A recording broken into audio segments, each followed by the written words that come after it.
Hello बच्चों, मैं स्मिता बिजलवान स्वागत करती हूँ आपका आईसीटी वर्चुअल क्लासरूम में।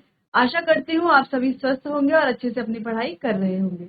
बच्चों, आज हम पढ़ने जा रहे हैं क्लास 12th केमिस्ट्री, जो कि हमारा इलेक्ट्रोकेमिस्ट्री। जैसे कि हमने अपने प्रीवियस लेक्चर में डिस्कस किया था कि यह चैप्टर क्या है, बहुत ही इंपॉर्टेंट चैप्टर है। और अगर आप जेईई नीट के पॉइंट ऑफ व्यू से देखें तो भी ये एक बहुत ही इंपॉर्टेंट चैप्टर है, और बोर्ड के पॉइंट ऑफ व्यू से तो इम्पॉर्टेंट चैप्टर है ही। हर साल जो है इस चैप्टर से हमें 2-3 क्वेश्चन देखने को मिलते हैं, नीट में, जेईई में और बोर्ड्स में भी हमें क्वेश्चन देखने को मिलते हैं। चलिए, तो पहले हम डिस्कस करेंगे जो हमने अपने प्रीवियस लेक्चर में पढ़ा था, उसको एक बार रिवाइज कर लेंगे। बाद जो है हम अपना नया टॉपिक स्टार्ट करेंगे। चलिए, तो सबसे पहले इलेक्ट्रोकेमिस्ट्री क्या है हमने अच्छे से पढ़ लिया था। इलेक्ट्रोकेमिकल सेल क्या होता है, गैल्वेनिक सेल और इलेक्ट्रोलिटिक सेल, डैनियल सेल क्या होता है, गैल्वेनिक सेल क्या होता है हमने अच्छे से डिस्कस कर लिया था। सॉल्ट ब्रिज क्या होता है, सॉल्ट ब्रिज का क्या फंक्शन होता है। ठीक है बच्चों। बाद गैल्वेनिक सेल जो है उसके हर एक पार्ट को हमने अच्छे से पढ़ा था। एक ऑक्सीडेशन हाफ होता है, एक रिडक्शन हाफ होता है। फिर हमने कहा था रिएक्शन होती है डैनियल सेल, या हम कहे गैल्वेनिक सेल की, या हम कहे सिंपल किसी सेल की, उसे हम कैसे रिप्रेजेंट करते हैं इस तरीके से। और बीच में जो हमें दिख रहा है ना, ये इस तरीके से ब्रिज बना हुआ है, ये क्या रिप्रेजेंट करता है, सॉल्ट ब्रिज को रिप्रेजेंट करता है बच्चों। चलिए, तो यहाँ पर हमने कुछ क्वेश्चन भी किए थे, जिनमें हमने क्या सीखा था कि अगर हमें कोई सेल दी हुई है, सेल से हम रिएक्शन कैसे लिखेंगे, और अगर हमें कोई रिएक्शन दी हुई है तो उससे हम सेल कैसे लिखेंगे। हमने ये अच्छे से सीख लिया था प्रीवियस लेक्चर में। हमने काफी सारे क्वेश्चन भी कर लिए थे इससे रिलेटेड, और हमने साथ में एक और चीज पढ़ी थी कि कोई लिक्विड या कोई गैस है अगर, तो उसमें अगर हम सेल में यूज कर, अगर जैसे सेल में हम क्या है, हाइड्रोजन गैस रिएक्शन कराते हैं या मरकरी की रिएक्शन कराते हैं, तो हम क्या देखते हैं कि उनके साथ क्या लिया जाता है। जैसे कि यहाँ पर हम देख रहे हैं मरकरी, तो हमें साथ में क्या लिया होगा, मरकरी के साथ प्लैटिनम लेते हैं, क्योंकि वो बच्चों क्या होता है, एक इनर्ट इलेक्ट्रोड होता है, इसीलिए इसीलिए हम प्लैटिनम लेते हैं। चलिए, इस तरीके से हमने कहा था ई सेल कैसे राइट करेंगे, ई सेल हम कैसे लिखेंगे। तो सिंपली हमने सिर्फ इतना सीखा था, ई राइट माइनस ई लेफ्ट, लेकिन इसको हम बहुत अच्छे से डिस्कस करेंगे आगे जब हम ई सेल के बारे में पढ़ेंगे। तो अभी हमने सिर्फ यहाँ पर देख लिया था, ई सेल को भी हम अच्छे से पढ़ेंगे, लेकिन उससे पहले हम पढ़ लेंगे इलेक्ट्रोड पोटेंशियल, या हम कह रहे हैं सेल पोटेंशियल। चलिए, तो इलेक्ट्रोड पोटेंशियल क्या होता है। अब हमने कहा एक बीकर लिया है, उसमें क्या लिया, एक इलेक्ट्रोलिटिक सॉल्यूशन लिया है ZnSO4 का, और क्या लिया है, जिसका इलेक्ट्रोलिटिक सॉल्यूशन लेते हैं उसी का हम इलेक्ट्रोड लेते हैं। ठीक है, अब यहाँ पर क्या हुआ, Zn2 पॉजिटिव यहाँ रिलीज हुआ, इलेक्ट्रॉन यहाँ पर बने। ठीक, यही तो पढ़े थे, इलेक्ट्रॉन लूज करता है जहाँ पर ऑक्सीडेशन होता है। तो हम क्या देख रहे हैं, यहाँ पर क्या है, पॉजिटिव चार्ज, और यहाँ पर क्या है, नेगेटिव चार्ज। अब जैसे कि हमने फिजिक्स में भी पढ़ा होता है कि अगर कहीं पर एक पॉजिटिव चार्ज और एक नेगेटिव चार्ज क्रिएट होता है तो उनके बीच में क्या आ जाता है, पोटेंशियल डिफरेंस आ जाता है। पोटेंशियल डिफरेंस वहां पर क्रिएट होता है। जैसे कि यहाँ पर ये नेगेटिव चार्ज है, ये पॉजिटिव चार्ज है, क्या हो रहा है, पोटेंशियल डिफरेंस क्रिएट हो रहा है। यानी कि यही क्या है हमारा, इसी को क्या कहते हैं, इलेक्ट्रोड पोटेंशियल कहा जाता है। अब जरूरी नहीं ऑक्सीडेशन ही हो, अगर हम रिडक्शन की बात करें, हो सकता है रिडक्शन हो रहा हो। जैसे कि हमने ये लिया बीकर पर डाला इलेक्ट्रोलिटिक सॉल्यूशन ZnSO4। अब ZnSO4 क्या कर रहा है, 2Zn पॉजिटिव रिलीज कर रहा है, और यहाँ पर है इलेक्ट्रोड। अब इलेक्ट्रोड क्या है, अब इन ये इलेक्ट्रॉन्स कहाँ आ रहे हैं, Zn पॉजिटिव के बाद आ रहे हैं। Zn पॉजिटिव क्या कर रहा है, इन्हें कंज्यूम कर रहा है। ठीक है, Zn पॉजिटिव क्या कर रहा है, इलेक्ट्रॉन को कंज्यूम करके यहाँ पर डिपॉजिट हो रहा है जिंक रॉड पर। ठीक है, जो जिंक इलेक्ट्रोड है हमारा, क्या है ये,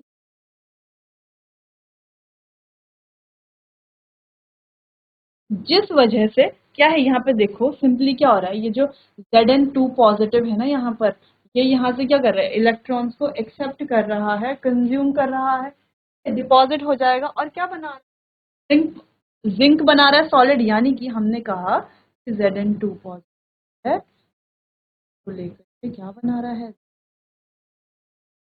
अभी तक ये एक्वस में था, अब Zn सॉलिड बना रहा है। तो ये किस तरीके की रिएक्शन है, देखो Zn+2 ऑक्सीडेशन स्टेट से हम क्या देख पा रहे हैं कि जिंक जो है +2 ऑक्सीडेशन स्टेट से जिंक बन रहा है ना। 0 oxidation state +2 oxidation, 0 oxidation state, यानी कि यहाँ पर क्या हो रहा है, रिडक्शन हो रहा है। लेकिन वहीं अगर हम यहाँ पर देखें, जिंक क्या बना रहा है, 0 ऑक्सीडेशन से 0 ऑक्सीडेशन स्टेट से +2 ऑक्सीडेशन स्टेट, यानी कि यहाँ पर क्या हो रहा है, ऑक्सीडेशन। और बच्चों यहाँ पर क्या हो रहा है, रिडक्शन। लेकिन रिडक्शन ऑक्सीडेशन हमारा टॉपिक नहीं है, रिडक्शन ऑक्सीडेशन तो हम पहले भी पढ़ चुके हैं। ठीक, अब हमने क्या कहा कि अगर हम क्या यहाँ इसके इलेक्ट्रॉन्स के रिस्पेक्ट में देखें तो ये क्या है हमारा नेगेटिव, और अगर यहाँ पर Zn2 पॉजिटिव के रिस्पेक्ट में देखें तो ये क्या है, पॉजिटिव। ठीक है, यहाँ पर कैसा चार्ज आ रहा है, पॉजिटिव, और यहाँ पर कैसा चार्ज आ रहा है, नेगेटिव। क्यों, हमने कहा यहाँ पर Zn2 पॉजिटिव था, वो उसने क्या करे, इलेक्ट्रॉन को कंज्यूम करना शुरू कर दिया, और इलेक्ट्रॉन को कंज्यूम करके यहाँ चिपक गया, है ना। इस पे क्या हो रहा है, डिपॉजिट हो रहा है, जिससे कि इसके रिस्पेक्ट में ये क्या है, नेगेटिव, और इसके रिस्पेक्ट में ये क्या है, पॉजिटिव, क्योंकि वहां से तो इलेक्ट्रॉन खत्म हो रहे थे ना। ठीक, चल, तो यानी कि यहाँ पर एक पॉजिटिव और नेगेटिव क्रिएट हो रहा है, जिस वजह से क्या होगा, पोटेंशियल डिफरेंस क्रिएट होगा। इसी को क्या कहा जाएगा, इलेक्ट्रोड पोटेंशियल बच्चों कहा जाएगा। तो ऑक्सीडेशन या रिडक्शन जिसमें भी हो, तो ये क्या बताता है हमें, इनके बीच में क्रिएट होता है। ठीक, तो पहले ये डायग्राम को आप बना लो एक बार, ठीक है, फिर यहाँ पर हम इसके बारे में लिखेंगे।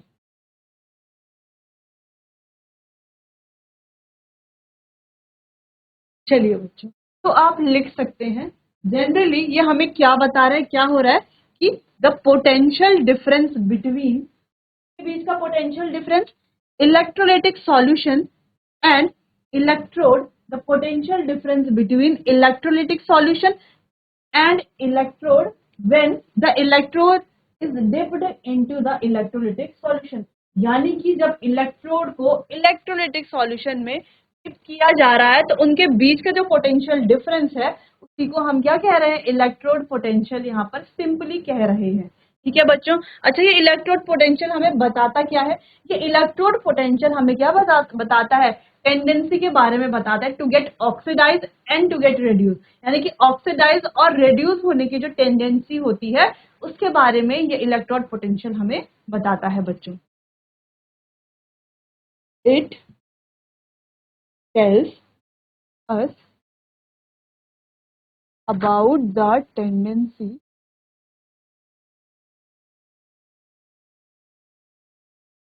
to get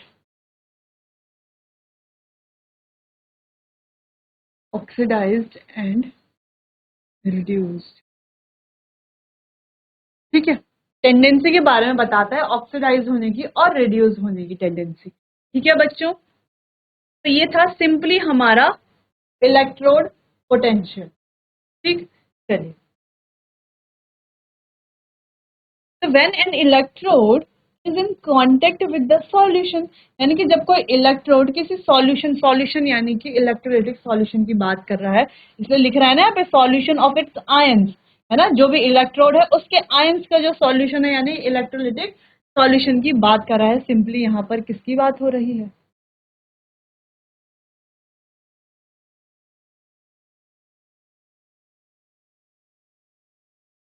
electrolytic solution in a half cell की बात हो रही है। It has a tendency to lose और गेन इलेक्ट्रॉन्स बच्चों, जो कि अभी हमने पढ़ा कि क्या होती है, इसके पास टेंडेंसी होती है टू लूज और gain electrons, which is known as electrode potential. और इसी को क्या कहा जाता है, इलेक्ट्रोड पोटेंशियल कहा जाता है। इसको जो है हम वोल्ट में एक्सप्रेस करते हैं बच्चों, one of the important part ये क्या है, इसको हम क्या करते हैं, वोल्ट में एक्सप्रेस करते हैं, जो कि अभी हमने पढ़ा कि इसकी टेंडेंसी क्या है, ऑक्सीडाइज होने की और रेड्यूस होने की जो टेंडेंसी होती है, यानी कि इलेक्ट्रॉन लूज करने की और गेन करने की बात तो है कि हमने ऑक्सीडाइज रिड्यूस बोला, या गेन इलेक्ट्रॉन गेन करना या लूज करना कहा। समझते हो, जैसे यहाँ पर देखो अगर, तो यहाँ पर क्या हो रहा है, Zn2 पॉजिटिव ने 2 इलेक्ट्रॉन गेन करे, और यहाँ पर Zn2 पॉजिटिव ने 2 इलेक्ट्रॉन क्या कर लिए, लूज कर लिए। ठीक है, तो लूज कर रहा है तो ऑक्सीडेशन कर रहा है, यहाँ पर ये क्या कर रहा है, गेन कर रहा है, इनको कंज्यूम कर रहा है, तो क्या कर रहा है, रिडक्शन कर रहा है। ठीक बच्चों, तो वही हमने यहाँ पर पढ़ा कि when an electrode is in contact with solution of ions in a half cell, यानी कि जब कोई भी इलेक्ट्रोड किसी भी इलेक्ट्रोलाइटिक सॉल्यूशन में होता है, ठीक है बच्चों, तो उसके पास क्या टेंडेंसी होती है, लूज करने की और गेन करने की। और एक छोटा सा पॉइंट यहाँ पे मिसिंग है कि इससे क्या होता है, उनके बीच में क्या बनता है, पोटेंशियल डिफरेंस बनता है, जिससे कि हम क्या कहते हैं, इलेक्ट्रोड पोटेंशियल कहते हैं।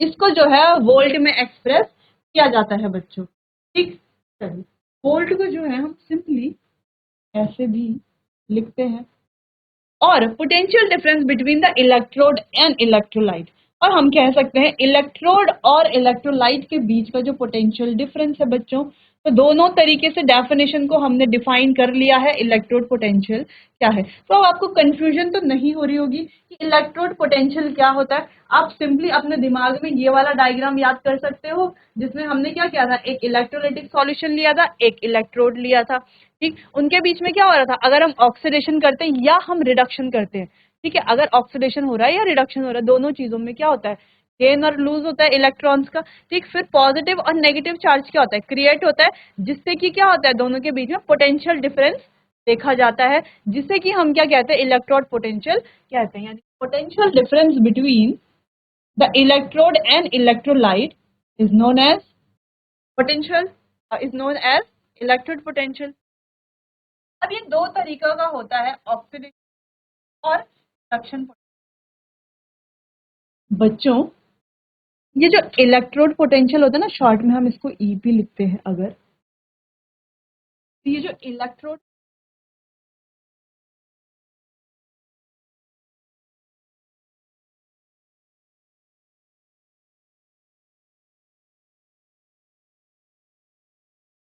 तो ये जो इलेक्ट्रोड पोटेंशियल होता है, ये दो तरह का होता है। कौन से दो तरह का,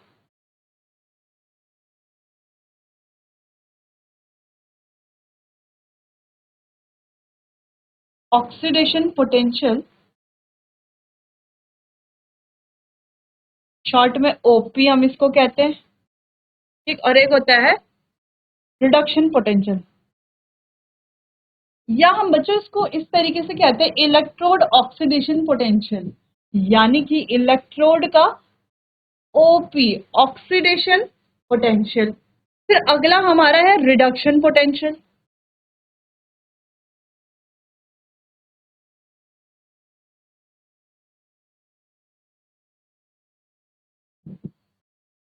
जिसको हम कहते हैं आरपी। इस तरीके से हमें अगर देखा मिलता है, अगर इस तरीके से अगर कहीं पे लिखा हुआ है, तो हमें समझ जाना है electrode oxidation potential, electrode reduction potential. ठीक है बच्चों, चल, तो ये दोनों होते हैं। अब ये क्या होते हैं, ये तो सिंपल है, the tendency of electrons, the tendency to lose electrons in the above case is known as oxidation. अब इलेक्ट्रॉन को लूज करने की टेंडेंसी तो ऑक्सीडेशन ही है, oxidation potential.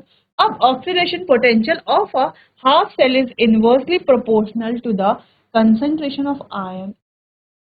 अब ऑक्सीडेशन पोटेंशियल जो है हाफ सेल का, वो क्या है, इनवर्सली प्रोपोर्शनल है concentration of ion in the solution, यानी कि सॉल्यूशन में जितने भी आयन हैं उनके क्या है, इनवर्सली प्रोपोर्शनल है, डायरेक्टली नहीं, इनवर्सली, 1/इनवर्सली। ठीक है बच्चों, चल, reduction potential, the tendency to gain electron, यहाँ पर क्या होती है टेंडेंसी, इलेक्ट्रॉन्स को गेन करने की, यहाँ पर इलेक्ट्रॉन को लूज करने की, यहाँ पर इलेक्ट्रॉन को गेन करने की। In the above case is known as reduction potential, और इसी को क्या कहा जाता है बच्चों, रिडक्शन पोटेंशियल कहा जाता है। अच्छा बच्चों, बहुत इंपॉर्टेंट टॉपिक, अभी तक का चैप्टर जब से हमने स्टार्ट किया तो इंपॉर्टेंट टॉपिक गैल्वेनिक सेल और इलेक्ट्रोलिटिक सेल था। ठीक है, डैनियल सेल था कि कैसे डैनियल सेल होती है। ठीक है बच्चों, जो आपको समझना चाहिए। अलावा इंपॉर्टेंट टॉपिक यही है, इलेक्ट्रोड पोटेंशियल, इसके दो तरह के टाइप्स, ऑक्सीडेशन पोटेंशियल और रिडक्शन पोटेंशियल।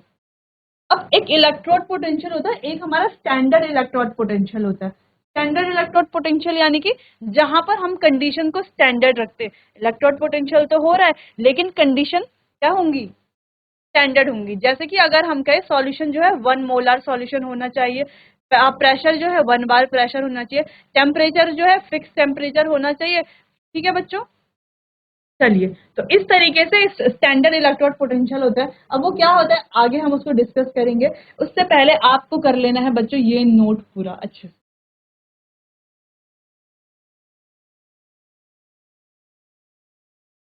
चलिए बच्चों, अब एक बार यहाँ पर एक छोटी सी चीज हम देख लेते हैं। अभी हमने कहा कि इलेक्ट्रोड पोटेंशियल दो तरीके का होता है, ठीक है, ERP और OP, यानी कि इलेक्ट्रोड रिडक्शन पोटेंशियल और ऑक्सीडेशन पोटेंशियल। रिडक्शन की टेंडेंसी क्या होती है? Tendency to get reduced. इसकी टेंडेंसी क्या है? टेंडेंसी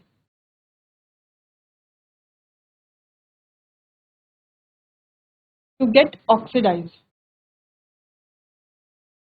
ये तो सिंपल, ये तो हमको पता है कि यहाँ पर क्या होता है, इलेक्ट्रॉन लूज होते हैं, यहाँ पर इलेक्ट्रॉन गेन हो रहे हैं। ठीक, सिंपल, ये हमें नहीं जानना, ये तो हम जानते हैं पहले से। लेकिन एक चीज हमें यहाँ पर जाननी है जो थोड़ा सा इंपॉर्टेंट है, वो क्या है? अगर क्या है किसी सेम सब्सटेंस के लिए, है ना, सेम सब्सटेंस के लिए कोई अगर क्या हमारे पास सब्सटेंस सेम है, ठीक है, तो सेम सब्सटेंस के लिए इनकी वैल्यूज तो सेम होंगी। सेम सब्सटेंस के लिए इलेक्ट्रोड जो हमारा क्या है रिडक्शन पोटेंशियल और इलेक्ट्रोड ऑक्सीडेशन पोटेंशियल की वैल्यू क्या होगी? सेम होगी। लेकिन सेम कैसे होगी?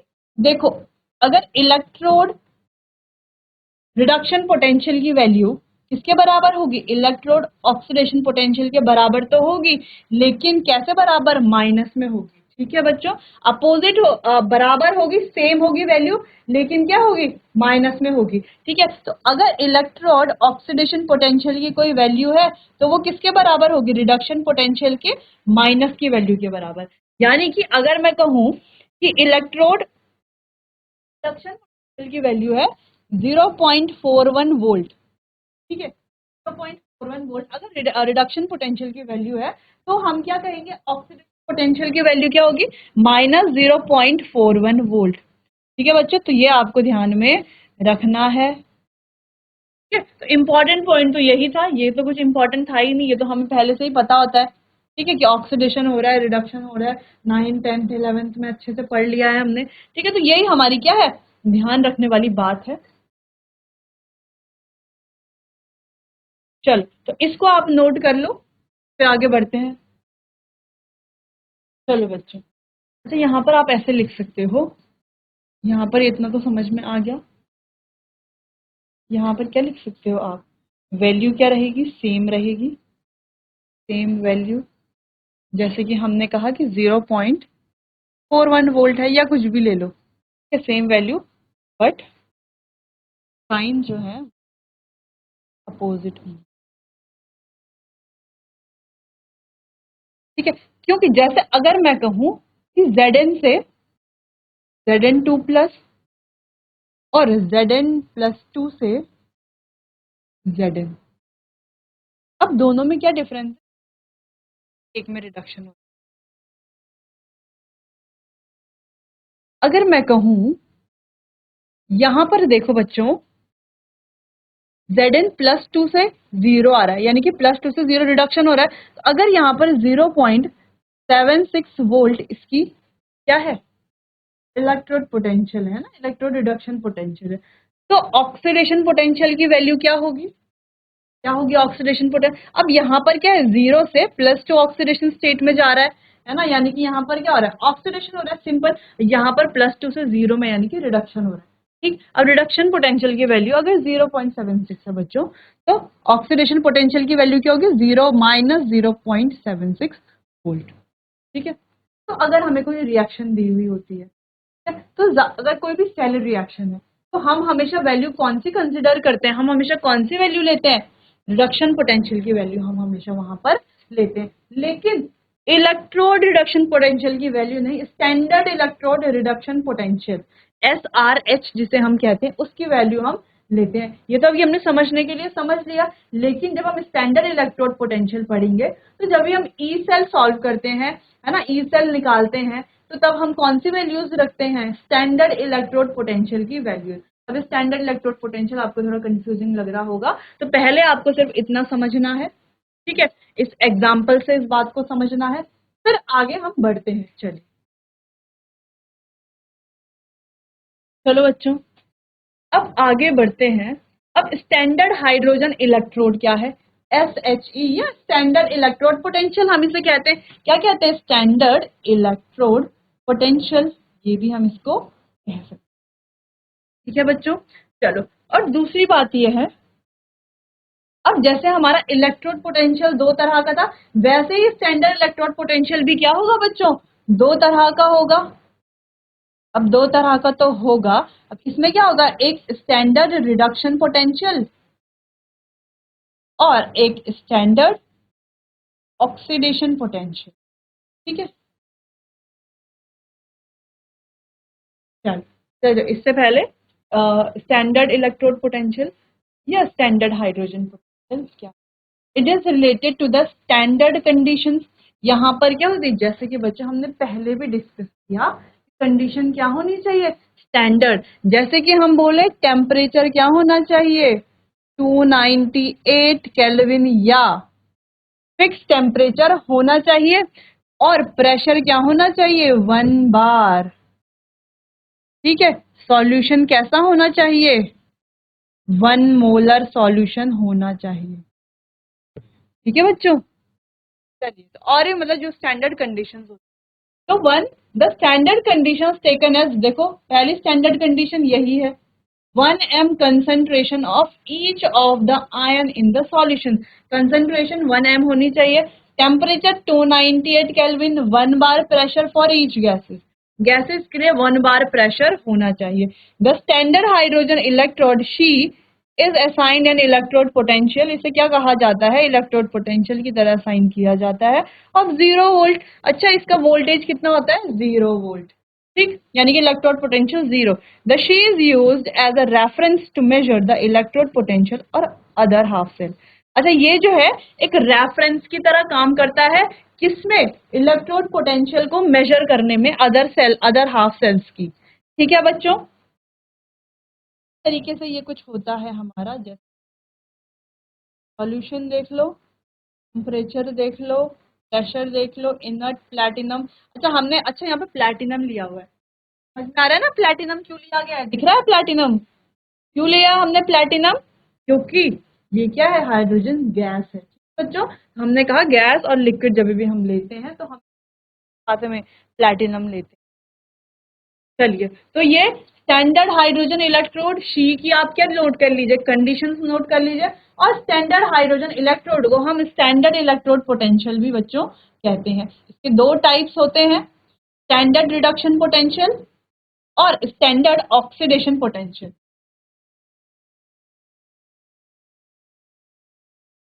स्टैंडर्ड ऑक्सीडेशन पोटेंशियल, चलो बच्चों नोट कर लो, फिर आगे बढ़ते हैं।